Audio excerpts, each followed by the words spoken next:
Backtesting analysis is a method used to evaluate the effectiveness of a trading strategy by applying it to historical data. It helps traders and investors assess the potential performance of their strategies in real market conditions. When selecting data for backtesting, it's essential to choose a robust and comprehensive dataset that accurately represents the market conditions and trading strategies being evaluated.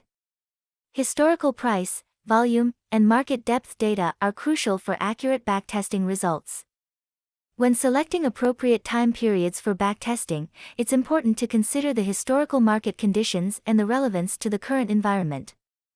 This ensures that the backtested data accurately represents potential future outcomes. Survivorship bias occurs when we focus only on the successful outcomes, ignoring the failures or those who did not succeed.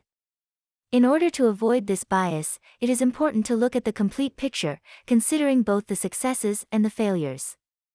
Transaction costs and slippage are important factors to consider in trading and investing, as they can significantly impact the overall return on investment. When backtesting, it is crucial to apply realistic assumptions to ensure accurate performance forecasting. In backtesting, overfitting occurs when a trading strategy is excessively tailored to historical market data, resulting in a model that doesn't perform well in real-world conditions. This can lead to misleading backtest results and inadequate performance in live trading.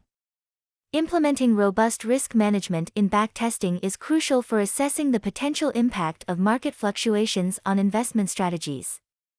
This involves carefully analyzing and mitigating various types of risks, such as market risk, credit risk, and operational risk, to ensure the reliability and accuracy of backtesting results.